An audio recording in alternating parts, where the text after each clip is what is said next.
Everybody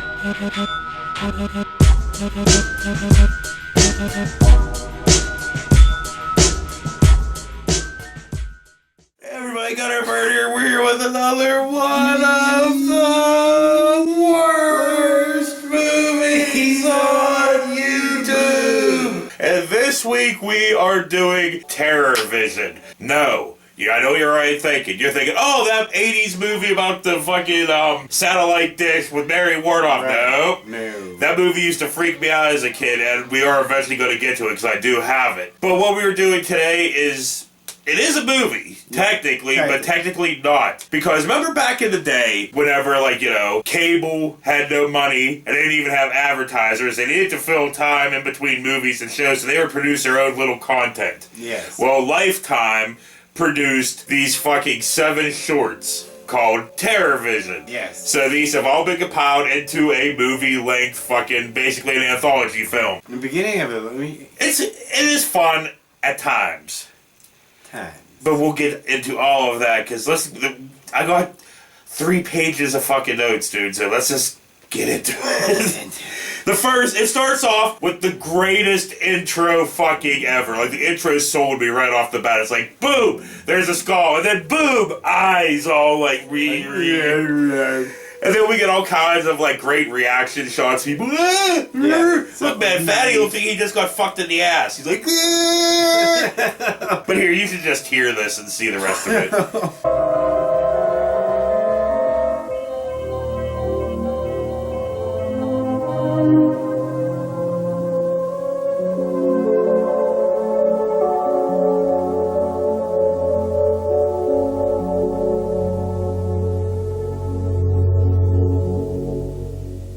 And then we get the first of the 7 fucking shorts called The Closet Monster. And no, it's not Tom Cruise. Yeah, or somebody's creepy uncle, which I was going with that. It was either creepy uncle or grandpa got lost and thought that was his bedroom and fell asleep. But it starts off with this mom fucking bitching at her kid about not cleaning his fucking closet. Ethan.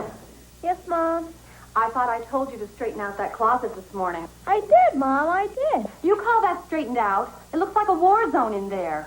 Now get in there right now and straighten it out, or there won't be any TV for you tonight. No TV! And the acting in this fucking segment is top fucking notch. Oh, like Troll 2, top fucking notch. It's on par. It's definitely Shakespearean.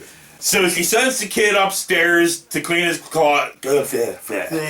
So she sends the kid upstairs to clean his closet with a little pat on the ass. Yeah, it was like, sexual assault! And then she sees his artwork, which is like a leaf of lettuce monster. My kid's a space cadet. And she's like, how sweet. And then boop, it cuts to a happy family dinner. Camera panned over to the guest star. You should have seen the look on our faces in the control room. It was the funniest gag in months.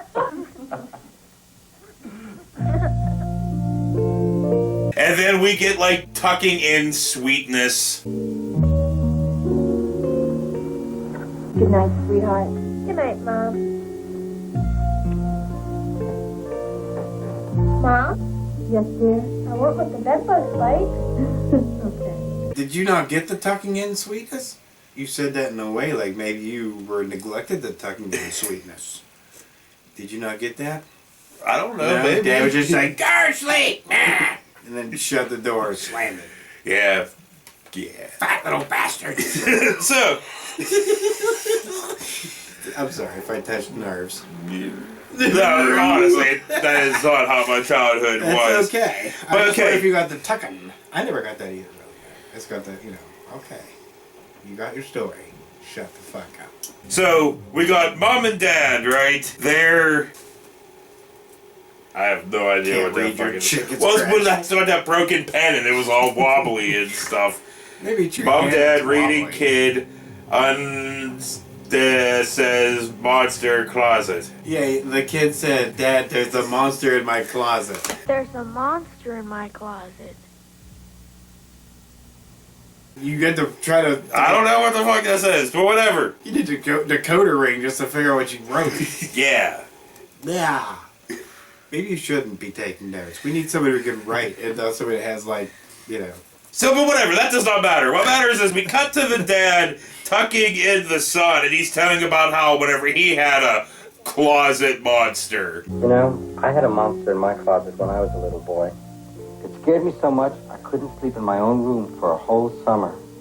It was always threatening to jump out of my closet in the middle of the night and kill me or eat me up. My mom and dad, too. Really? Really. So he manned up, he went up to that closet and said this. One night, I waited until I heard it rumbling inside my closet. I took a deep breath and got out of bed and marched myself right up to the closet and said to that monster, "Okay, if you're so big and scary, why don't you come out and show yourself? Why don't you come out and get me?" And you know what? The rumbling suddenly stopped, and I never heard from that monster again. He was like, "Fuck you, closet. Come at me, bro." You know, but like, and he said to his son, he was like, "That's how you can treat all bullies, son." And I was like, "Don't tell him that." Oh, he basically said that the monster's a bully and blah, blah, blah. I realized that a monster is just a big bully, and bullies are afraid when you stand up to them. Okay? Okay. Good. Like, listen, I understand, like, standing up to your bully. Like, yes, but, like, if your bully is 200 plus pounds of muscle and, yeah, no, maybe run that time. So yeah, blah blah fucking blah. The kid hears the monster noise, so he fucking balls up, walks up to that closet and fucking calls that noise out. I'm not afraid of you. Dad, I'm not afraid of you. Why don't you come out and show yourself? He even had his laser gun ready. And that didn't do fuck all. Well, lettuce monster don't give a fuck about goddamn, laser Yeah. guns. So we cut to Dad in the bedroom brushing his hair before going to bed. Wafting. What dude brushes his hair before going to fucking I know, you don't bed? think you're gonna wake up with like this? I mean, unless he was planning on getting a little bedroom bam bam going. Bedroom Bam Bam? I don't know why the Clerks reference just fucking came out. No, but seriously, like, I don't know who the hell would comb their hair before bed, because you're gonna wake up and like. So yeah, then we cut back to the fucking kid, and the kid fucking still called out the monster, but the monster ain't scared. Come on out and get me. I'm not afraid of you. Come on. I'm ready.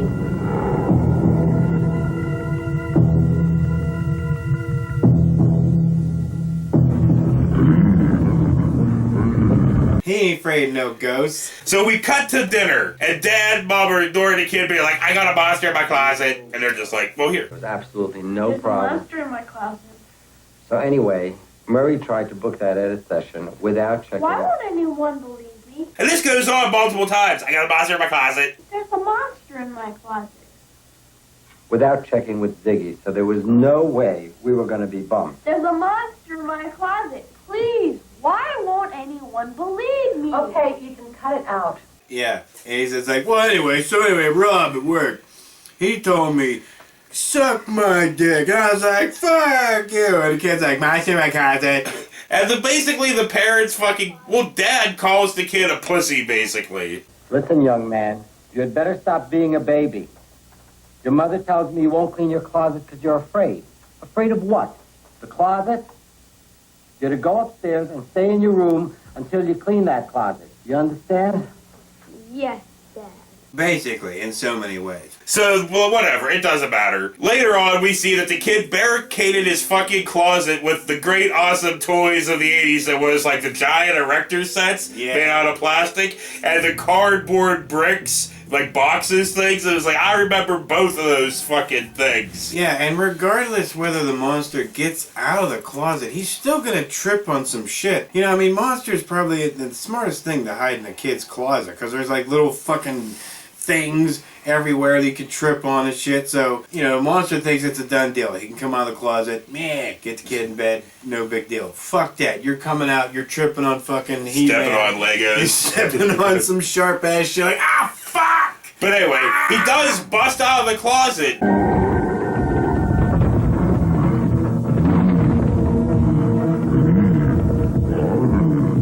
But he just goes downstairs and the kid's just like, he has this great acting moment. Mom! Mom! Dad! It's coming to get you! Oh my God! Oh, crap. Well, it kind of reminds me. Well, here. Mom! Dad! It's coming to get you! Watch out! They're eating her! And then they're going to eat me! Oh my God! Yeah, see, there's a little like Pretty some troll close. to it and stuff. Yeah, but like, They're going to get Mommy. Oh my God! yeah, so Lettuce Monster was going, and so he grabs his bat. And he goes downstairs, busts in the mom and dad's room, and takes out the monster and proclaims he killed the monster. I did it, Mom! I killed the monster! I did it! Look, Bobby, first I played with Daddy, now I play with you. And obviously, you know, the light comes on or whatever, and we see that it's Dad. He Right. fucking whacked Dad a good one right in the fucking head. And he's sitting there on the floor for a straight minute. I'm like, oh, come on, Dad. God Christ. You called your son a pansy, meanwhile he laid you out with one shot. Whoa, dude. I mean, you're just sitting there in the dark, you don't know it's coming, just whammo! A baseball bat hits you in the fucking head, you're going down. Okay, yeah, you're going down. But anyway, so the parents send the kid to a fucking psychiatrist or whatever. The psychiatrist has to find out all about you so that he can help you stop being scared. Well, I'm not scared. I killed the monster. You ready, son? Mom goes upstairs to fucking clean when the door busts open and we get the closet monster, which does not look like lettuce, looks like just, you know, rubber wonderfulness. Rubber wonderfulness. But anyway, grabs her by the head and just pulls Sucks her her right in the fucking thing. Yeah, And that's the it. thing. And that's the end of the first one, and we're like, oh, dude, this is fucking great. So, yeah. And then it cuts to the second one. Maybe and they we- should have believed him, you know? Maybe we should have just stopped after the first one, but no. No. What we move on to now is number 2, Final Edition, where we cut to this fucking lady having a fucking nightmare. Right. She wakes up, has her cold coffee, And has a Winston. has her fucking smoke, and starts doing work on her fucking ledger or whatever the fuck she's goddamn doing. Not really sure.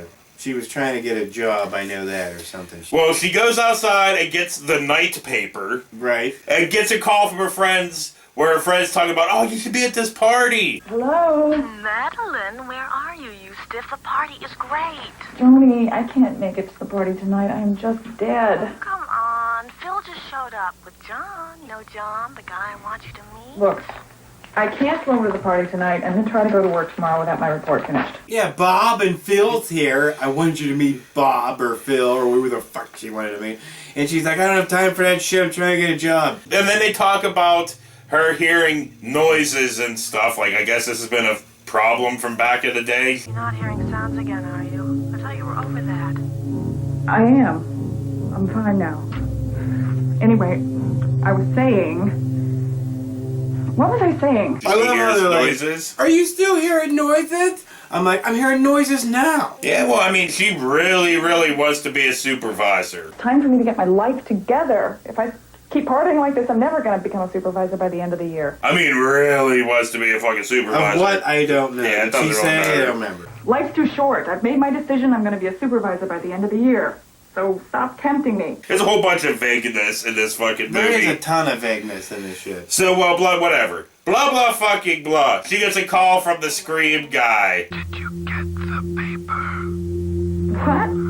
Did you get the paper? Did you get the paper? And I'm like, yeah, I mean, I can understand. Like, see, now, my thing was, imagine, instead of getting a text from Amazon, you got a phone call, and it was that. Did you get your package? You know, you'd be like, ah, Jesus, yes, I got it. Thank you, Amazon. So, whatever. Did you know we pay no taxes?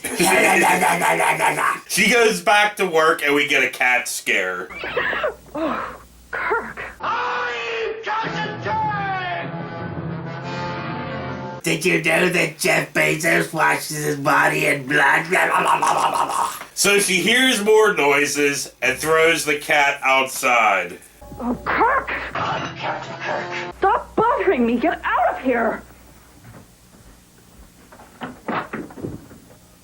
Go find Mr. Spock. Double dumbass on you. You know, And then she fucking loses her shit against the railing.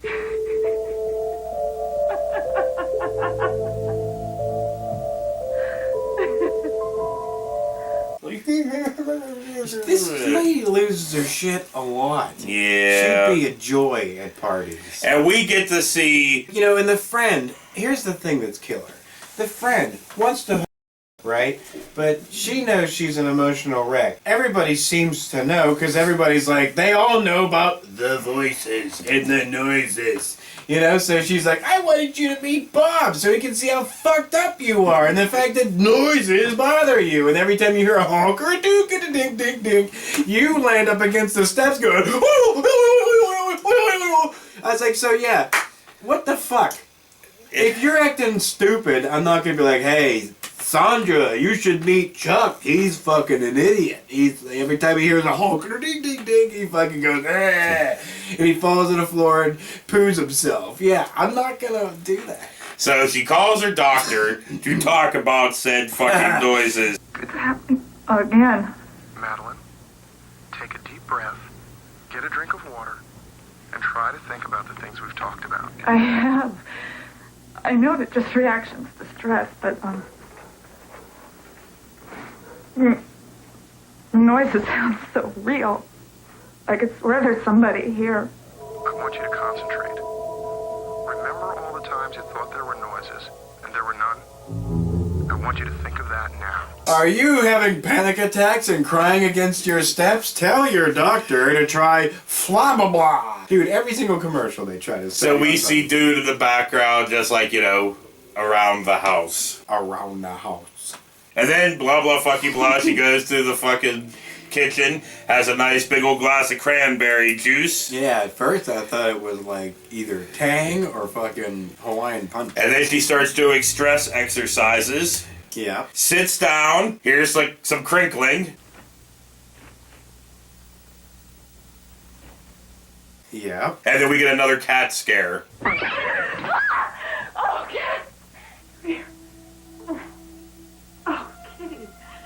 You scared me. Right. It was like the movie Alien, remember, you know? What was that fucking cat's name? I don't remember. You remember the cat's name? I don't remember it. Yeah, it doesn't matter, because now she's losing her fucking shit again. Kitty, how did you get in?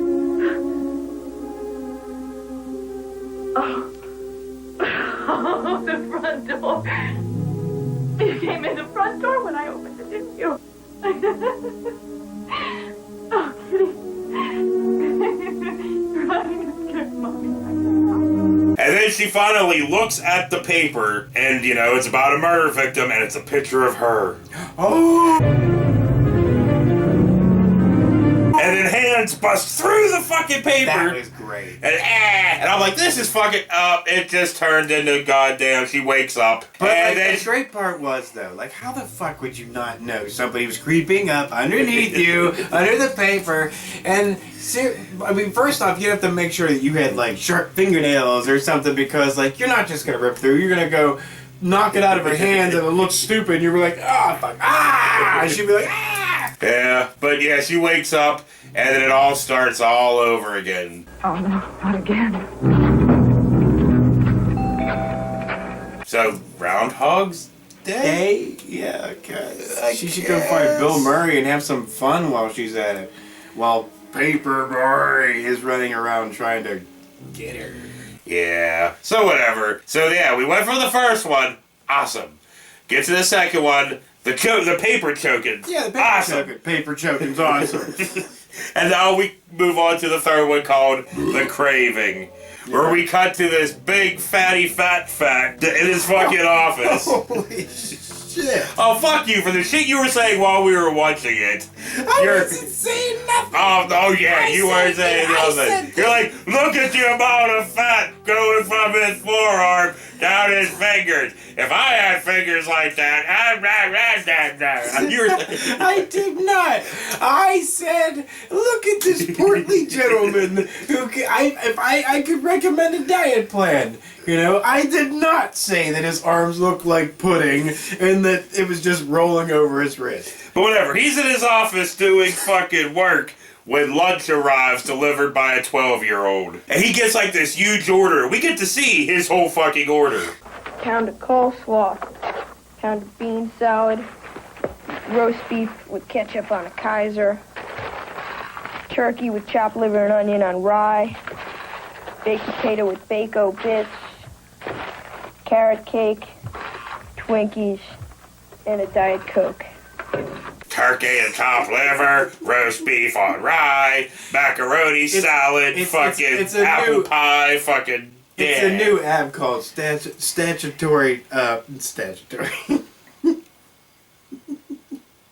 What's the word I'm trying to I don't know. When they get caught. When who gets caught?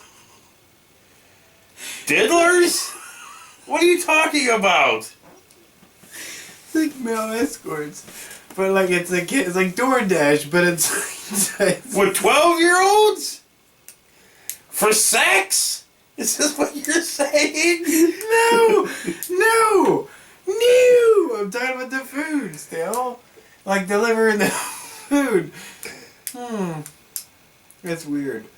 Okay, moving the fuck on, right? So he starts fucking chowing down and we get some goofy fucking music while he's eating. Right. But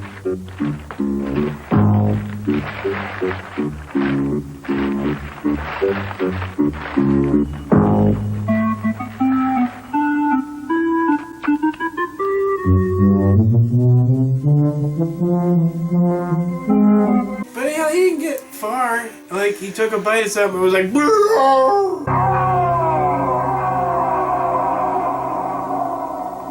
Yeah, it was like a fucking old school dentist commercial. Yeah. Having problems? Go to the dentist. Well, he tries calling his dentist and just gets the answering machine. If you can afford it. This is Dr. Maslow's yes, this is George Green. At the tone, please leave your name, number, and the nature of your dental problem, and I'll get back to you. Hey, and remember to be true to your teeth, or they'll be false.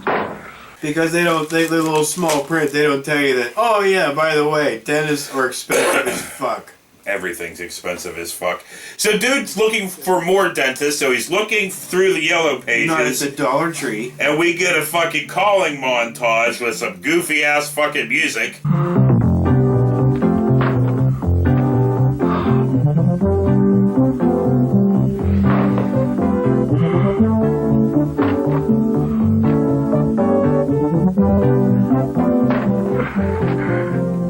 But it's an emergency. I need a dentist today. I'm sorry. This is an answering service. The doctor is at the anesthesiologist convention and won't be available until Monday. Would you like to leave your name? And then he actually calls a dentist and gets an appointment for 7:30 at night. I have an emergency. Pardon me, sir. Can you speak more clearly? I have an emergency. I need a dentist. Just a moment, sir. I'll see if the doctor is available. I'm finished. Just by luck, this guy's in the Poconos getting gas with the rest of the convention. Sir? Yes. You're in luck. The doctor has an opening tonight. What about this afternoon? Oh, I'm sorry, sir. We only have an opening this evening. Okay. See you at 7:30. Oh, my Twinkies. That's not weird or anything. I love how he cried about his Twinkies at the end. He was like, Merk. Hold on, I gotta pee. Oh, I don't care. I'm moving on. Why Go not? ahead. You don't Go need to ahead. move. We're Go. not even Go. live. Go. It doesn't matter. I'm still moving on. Go. So, he goes to the office, and it's the swankiest fucking waiting room you could ever fucking imagine. Imagine leather couch, fireplace, a little wooden dentist doll with blood on the tooth.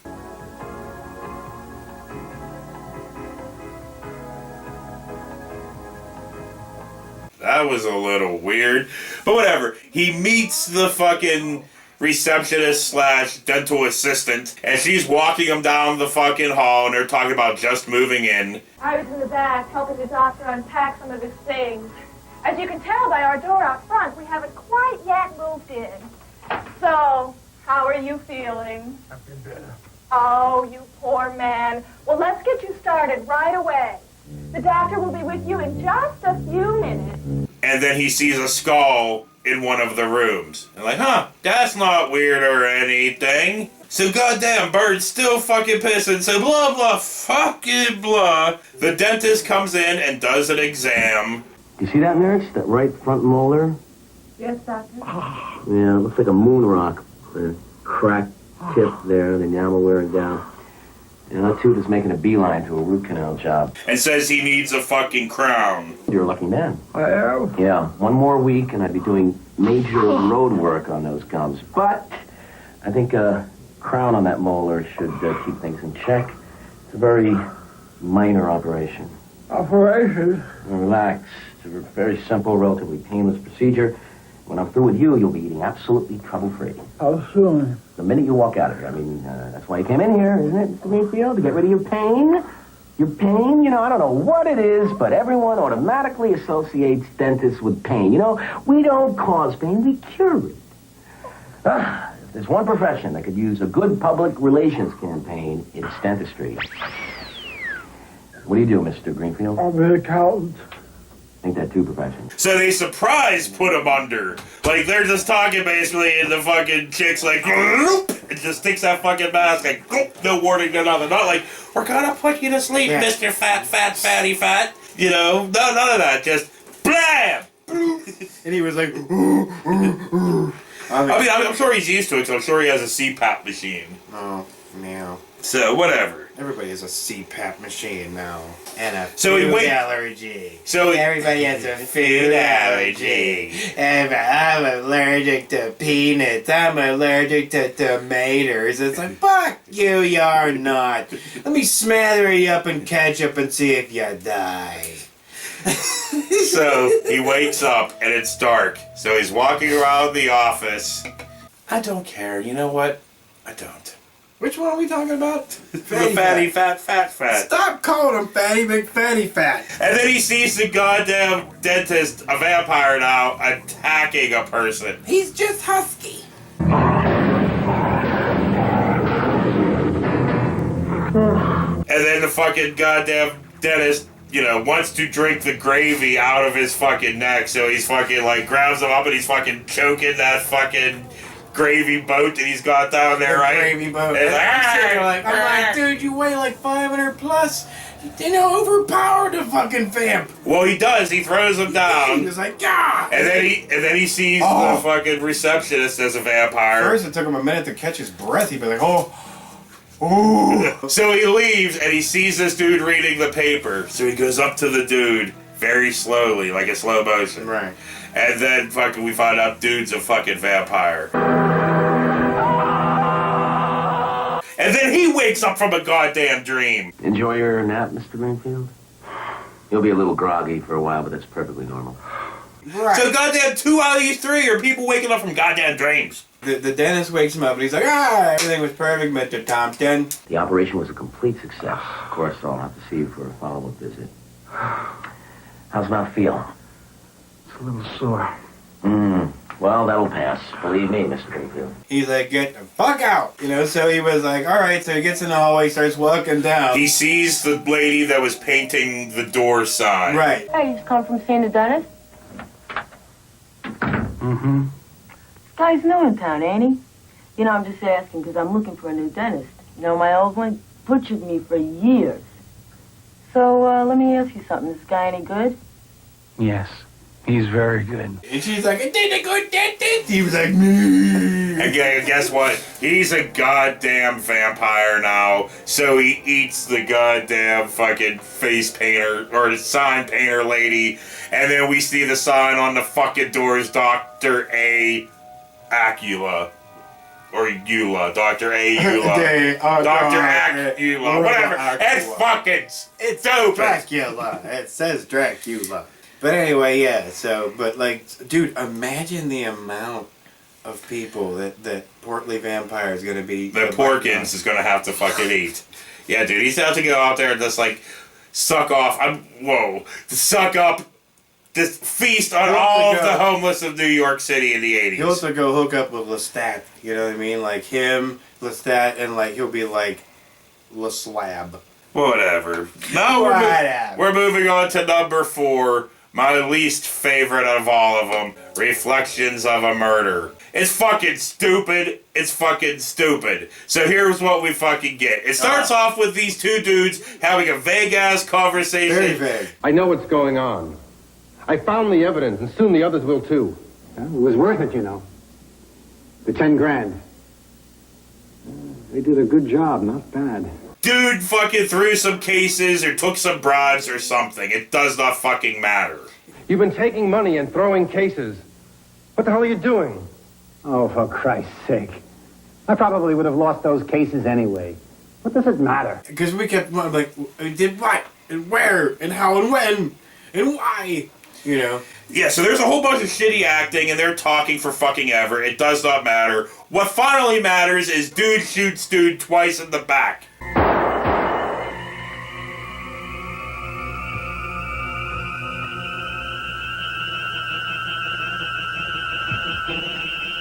Well, because he told him, he's like, I'm gonna do something. I've got to go to the board with this. And he was like, don't you do it! Are you crazy? I'll be disbarred. I'll be disbarred, Mark. He was like, I'm do something! He's like, don't you do it! And he got to the door and he's like, I'm do something! He was like, don't do it! And he turned around and he's like, do something! And he got shot. So, in the end, so he starts freaking out. So well, he starts really cut this short. Yeah, he starts seeing the dude. He starts seeing the dude from fucking American Werewolf in the fucking mirrors. Yeah, damn it, David. Yeah, not as cool, but whatever. You know, he wasn't like slowly. You know, he just sees him fucking everywhere. David. Until finally he goes outside onto the streets of New York, flags down a cop. Anything the matter, sir? Please help me. You gotta... He's after me. Trying to kill. Who's trying to kill? And fucking basically, he's like, I killed somebody! I killed him. And now he's trying to kill me. Oh my God! That way he's like, I killed him. Now he's trying to kill me. Oh my God! Yeah, basically. So he gets in the car, and we basically have Dan Aykroyd moment whenever we've... You know, want to see something really scary? Yeah. When we find out that the ghost is the cop. And then fucking Midnight Special. I love this. No, that does not play, but it fucking should have. It should have. Yeah, so that one's over. Yeah. So blah, blah, blah. Moving on to One of a Kind. I kind of enjoyed One of a Kind. One of a Kind. It starts off with this voiceover of this old couple talking about girls. Girls, girls, girls. Look at these girls, Mother. They're lovely. Just lovely. Mother, come look. Very nice figures. Well, the blonde has possibilities. But you've done better, Daddy. And then Kmart, fucking Dana Plato here, sees a fucking sign that they're looking for models. She's like, yes! Model. Apply within. Haven't you always wanted to be a model? Just to wear all those great clothes. Give me a break. You're not going to fall for this, are you? What, do you think it's some sort of hype? Don't you?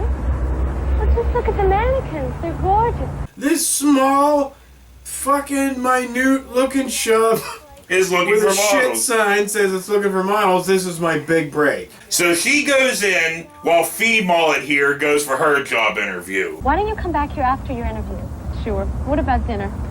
Well, if I get this job, I'll treat. Ooh, it's a deal. I'll be there. Don't do anything foolish. Me? Foolish? You've got to be kidding. Yeah, she's actually fucking Zool from Ghostbusters, you know? So she goes in, asks the old man about the job. I came in because of the sign in the window. Sign? What? Oh, the modeling sign, is that it? Yes, that's the one, about being a model. I was interested in knowing a little bit more about it. There is no Dana Plato. And he's like, it's hard. Modeling isn't all that easy. We look for certain qualities, you know. Looks, figure, poise, complexion, many things. I think I have those things. Look at her. I can look like that. Oh, my dear, those models are, how shall I say it, special. They're one of a kind. He's like, I'll give you an application. She's like, no, I'm too entitled for an application. Just give me a job. Would you like to fill out an application and we could review it and get back to you? I've always wanted to be a model. You said yourself I'd look great in that dress. Yes, he was talking to Kmart Jack Lemmon. His wife, I guess? Kmart Betty White. Well, she comes in, yeah, and starts talking to her, you know, what's her name, and basically gives her an audition. People that are overly nice. All I wanted was a chance. He wants me to fill out an application. Well, you do seem to be quite anxious. What's your name? Brenda. Brenda Morris. Sometimes, Daddy, you just jump to conclusions. You men are all alike, aren't they, Brenda? Anyway, Oh, that would look just wonderful on you. What would it hurt to give her an audition? Seriously?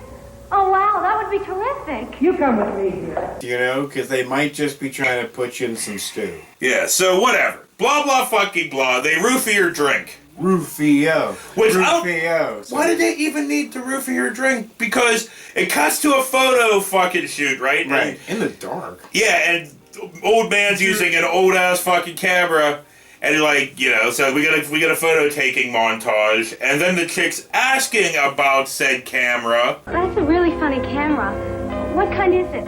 Oh, this is the camera, Miss Brenda, that makes our model so special. Ready?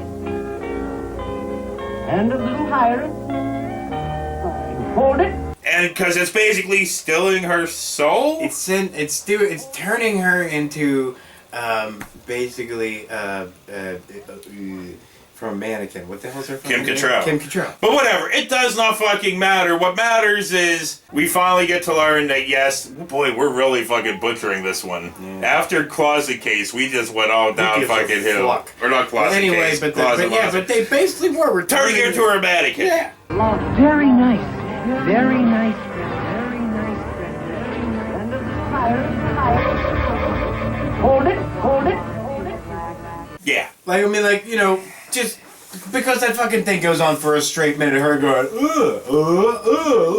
and getting hit with the rays, and you're like, we know what's happening. While this is all going on, we get multiple check-ins on Fee Mullet with her fucking interview. Good afternoon, Elms Industries.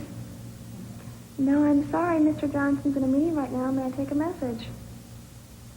Okay, thank you. Bye. And we're like, okay, well, thank you, movie, for letting us know her progress, you know. That took forever. It wasn't even worth it. I wonder how Brenda did. So Fee Mullet goes to the store to check on her friend. Looking for my friend Brenda. She came in a few hours ago. My height, blonde. Oh, asking about modeling? Yes. Lovely girl. Whenever, you know, she's like, well, if that ugly bitch could be a model, so could I. Hey, what about me? Could I be a model? If she can, I can. Well, Oh, no, really. How do I look? Fucking love that. I'm like, what an odd thing to say about your friend. I'm like, you know, well, that bitch can do it. I can do it too. And we find out that that the friend got sent to Conrad Brooks's. we already sent her out on her first job. Conrad's. Conrad! I can't believe it. Out on a modeling job. And then now Fee Mullet wants to be a goddamn model. Modeling's not all that easy. It takes a lot of hard work. We look for certain qualities, you know. Looks, figure, poise, complexion, many things. Well, I think I have those things. Look at these models. I look as good as they do. Oh, my dear young woman, those models are, well, how shall I say it, special. They're one of a kind. And then we see all of the fucking mannequins that were once people. So, Conrad Brooks had a bunch of female mannequins in his closet. So we move on to number 6, A Cold Day in July. And this one's slightly fun because it opens up with this fucking chick bitching about her choice in alcohol. You know I like white wine or bourbon. Why don't you ever have what I like? You probably drank it all the last time you were here, you flush. It's like, you have a huge fucking bar here in your fucking, apartment. There's a fucking treasure trove of booze there. And then she has an argument with Ernie that's in a hot tub. You're too cheap to keep a nice bottle of Chardonnay around. I know plenty of guys who would. Gladly. Oh, bet you do. In a hot tub. And we get acting. Who bought that rock on your finger, huh? None of those other cats. Ernie Skolnick. At your service. Well, that was before. Okay, so that dude that is in the hot tub, he's that actor. I can't remember his fucking name, but he was fucking in Hexed. He played the one douchebag. No, you're thinking of the dude that was in the 7th one, the one who played the doctor. He was whatever. No, you're right. You're right. So whatever. Ernie gets a vague ass call about some kind of bet, I guess. Yeah. Belmont? You're kidding. Don't jive me, man. Yeah, listen. Put me down for 10 big ones. And it's a sure thing. So he tells Sandra about this and we get more acting. Tomorrow, sweetheart, I am going to be a very rich man. How rich? So rich that you'll have more bottles of that French wine than you can shake a stick at. And then, so, he even, he proposes, kinda, to her, hey, I'll buy you a rock for your left ring. And why'd you make it that? Wow. And maybe, if you play your cards right, a, matching rock for the left hand? Oh, Ernie, do you mean that? Of course I mean it. You're not kidding? No, I'm not. Anyway, but but the great part was though, is they started fighting before they did this because she's like, "You're a loser, you motherfucker! You're just a partner in a fucking goddamn butcher shop." Oh! Look at you now, partner in a butcher shop. For God's sake, chopping up sausages for a living. You're a loser, Ernie. That's why I'm with you, Sandra. You're at the butcher shop with Kmart, Allen Hell. Play with your fucking sausage. Oh! So, yeah. Anyway, sorry to anybody that's actually from New York or Brooklyn. It's just shut up. They plan a fucking trip. Where have you always wanted to go in the world? Anywhere, just name it. Hawaii, Ernie. It's romantic there. And you call the travel people. And you get us 2 first-class tickets to Honolulu for day after tomorrow. Ernie, wonderful. Okay, all I'm saying is don't make your plans until you win the bet. Yeah, right. Yeah, that's just number 1. Planning ahead. So we cut to the next day and they're all walking around like they're fucking millionaires, right? Well, I guess it's a sure way to get laid that night if your woman's mad at you. Be like, hey, guess what? I just got a show. But you could just had your dickhead friend text him like, hey, man, call me in 10 seconds and tell me. Yeah. You know what I mean? Call him, you're like, hey, babe, guess what? I'm going to be rich tomorrow morning. Suck on my pee-pee. Oh, Ernie. So anyway, the next morning they're all walking around like they're the fucking cat's fucking tits, right? When they get fucking stopped by this fucking bookie. Sammy, baby, what are you doing here? I was just on my way downtown to see you to pick up my winnings. What? Cat's tits? What the fuck is that? And I don't know. And then we find out that Ernie lost his bet. Winnings? I'm down here to take you to the bank to do a little withdrawal, fella, because you owe me some bucks. What do you mean withdrawal? What are you talking about? That's right. You know that nag you bet on at Belmont, 15-1? Yeah. Nothing. Didn't even show. And so he had to pay up. He tried to weasel out of it, but... So yeah, they take him to the fucking bank, where he gets the money, and they threaten to cut his fucking dick off. Yeah, looks like it's all there. Good thing, too. Otherwise, old Joe here and me would have had to do a number on a certain part of your anatomy. You know what I mean? Like sausage. Well, then, yeah, because it just bloop cuts to, Harv cutting up fucking sausage. Ellen Hill cutting the fucking sausage. You know, and I'm like, I'm sorry, what, is this like $1.20? Like $1.25? Because you gave me half a piece of sausage. Yeah. Who the fuck you should be used to half a sausage. That's how you've been doing with your whole fucking life. So anyway, moving on. Now we get to meet Alan Hell here, and he's fucking great. He's a good guy. Like, oh yeah, you know all right. And he just mildly Cyrus? Yeah, he starts mildly bitching about Ernie not coming to work or doing anything. I'd be a lot better if Ernie would help out a little more in the store. Come on, pal. I can't be here all the time. All the time. Try 1 day a week. Geez, Ernie, I just paid up our joint life insurance premium. Great. Good night, hon. Lock the door after you. Because, well, you know, Ernie's out there. Ernie's like, I make shot. the deals. Oh! Come on, relax, pal. You know I'm out there making deals.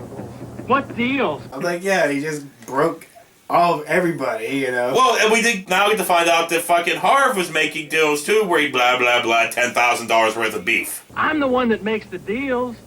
I just made one that ought to make a dent in your car payment. Oh, yeah? What kind of a deal? Well, you know Abe Stein? Buys for all the big hotels? Oh, yeah. One of his customers canceled a big order, and he's in a bind. Got 40 sides of beef he's got to get rid of. So I told him I'd take him off his hands. 40 sides of beef? Geez, Harv, that's got to be $17,000, $20,000. And I made the whole deal for 10 grand. He needs the money, which Dick had just spent. Yeah, and then we find out also that money that fucking Ernie gave the bookies to save his fucking Ronson was fucking was fucking Harv's money, was the business money. Harv, $10,000 is still a lot of money. Where are you going to get it? Well, the bank. Where else? Don't worry. We can make 100% profit. Then you can take Sandra here out to one of those fancy French restaurants you seem to like. Yeah. So, you know, Sandra's all freaking out, like, we gotta tell Harv, blah, blah, blah. Next time you're going to answer for your mistake. Either you tell him or I'm going to. So tell him already. All right. Harv? So she goes into the freezer after Harv, and Ernie runs up and just fucking locks that fucking door. Why's he doing this? You don't have any money. Set it off. Ernie, don't do it. And then stays there. Oh, look, well, he turns it down. Here's the thing. Turns it all the way down, right? Yeah. And he goes up against it, he's like, you know, because like fucking Kmart out in the house, like banging on the door. And then they dissolve transition? You know, did they go into the Enterprise? What the fuck just happened? Yeah. And so, yeah, it cuts to Ernie taking a fucking shower. And then the water just starts freezing. So I guess we're hardcore. like, somebody fucking saw Creepshow. Right. Because they're basically just trying to Times. do... Yeah. They're basically all of these are kind of trying to rip off Creepshow or fucking Tales from the Crypt. Radio. But whatever. He freezes to goddamn death. Yeah. In a shower. And then we cut to outside where these two ladies are talking about it. Like, how the hell did he freeze? It was 80 degrees. Blah. Yeah. He froze to death last night. Do you believe it? It was 80 degrees last night. We couldn't even get our air conditioning to work. Well, couldn't he get out? I guess not. The landlord said he didn't understand why the guy just didn't get up and walk out. I mean, the door wasn't locked. Oh, look, let's go. And then they took off running like as if they had something to do with it. Maybe they did. Dude, as the more I'm talking about this, the closet monster. Closet monster. Everything else. Yeah. I mean, it has moments of wonderful shitness, but whatever. Now we're moving on to Closet monster. we're moving on to number fucking 7, Rosemary's Lot. Usually that's what people in Congress call Lindsey Graham. Rosemary's Lot? No, closet monster. Anyway, moving on from that, we cut to this fucking jar in a hand in a jar, and this doctor lady pathologist is sitting there just staring at it. Yeah. When she gets scared by Dr. Hex. Yeah, Dr. Hex comes up. I thought for sure he would come up like, give you a hand? Ha ha! Whatever. Yeah, whatever. So, you know, I don't know if I want to hang out in the office. They talk about her finding the hand in the basement. Part of a lot I dug up in the old path lab in the basement. Police exhibits mostly. They've been down there for years. And of course you couldn't pass it by. That happens to be a very fine specimen. And then we cut to dinner and sexual harassment. Are you going to stop? What, do you want to die an old maid? Thanks for thinking of me. I keep telling you, when I'm ready for marriage, I'll let you know. And then she sees the hand in her soup. As sometimes you will. And I'm like, well, this is turning into a fucking Three Stooges, scene where all Curly with the clam soup. Yeah. So we cut to a clean shower scene, being Lifetime and all, just all family friendly. Well, they have that sheet, the thing, curtain that you can't see. And then she sees, a silhouette and thinks it's Dr. Dickbag. She's like, give me a towel, I'm cold. Hand me a towel, will you?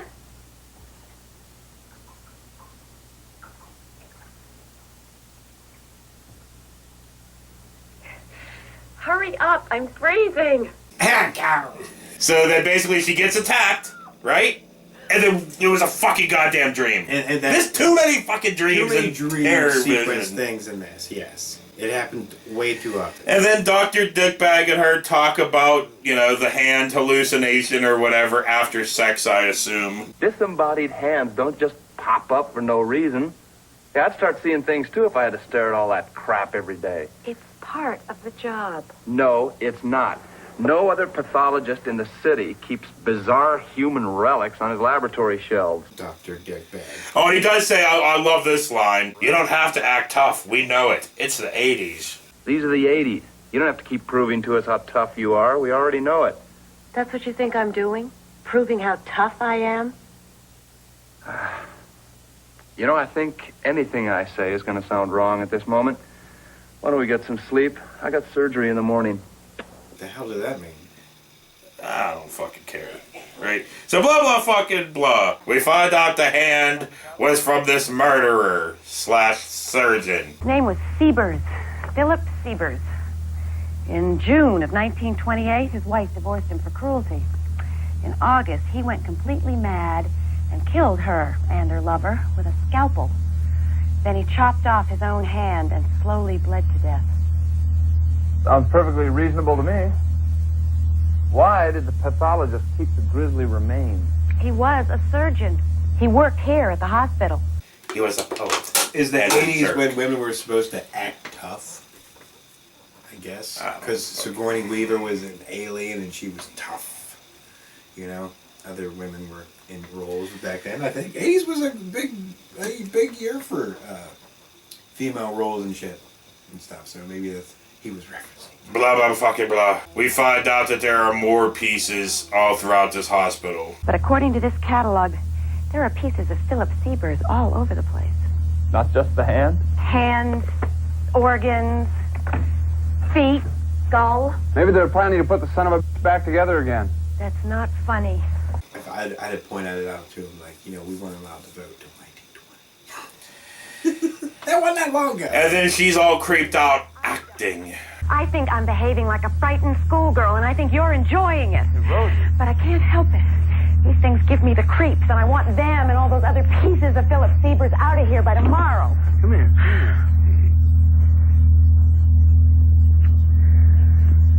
I'm sorry, Philip, but you've got to go. That's probably what his wife told him. So blah, blah, fucking blah. The doctor's in the shower, and she's in bed talking basically to herself yeah. about, like, oh, I'm so glad I got rid of the body part, blah, blah, blah. I hate to admit it, but I'm feeling a lot better. You were right. What do I have to prove to the world? Phil Siebers was a terrible man, and I don't need to remind myself of that fact every day just to demonstrate how tough I am, right? I hate to admit it, but I'm kind of glad I'm not living around body parts anymore, you know.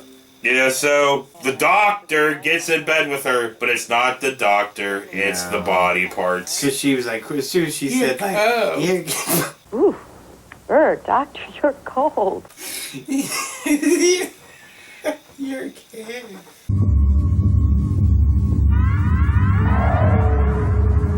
And then we see the doctor in the shower dead. And we get credits. So you would just have to assume that, you know, the body parts got back together, came to the room, Killed the doctor, and then, Closet Monster! Closet Monster! That's the only one worth watching. It's Lindsey Graham who hops out with like little... No, stop it. You're going to get this channel shut down like your channel because you're a fucking horrible, horrible person. Little flag on his waiter. On that note, for Gutter and Bird, there's been another one of the worst movies on YouTube. Come on, Mila. No! Stop it! No! No! No.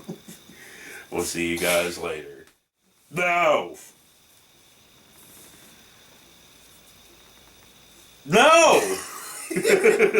No! No, dude. He's ready for my southern blueberry. No! No! No! No! No! No! No! No! with the silk on my rhubarb. Oh. Go on!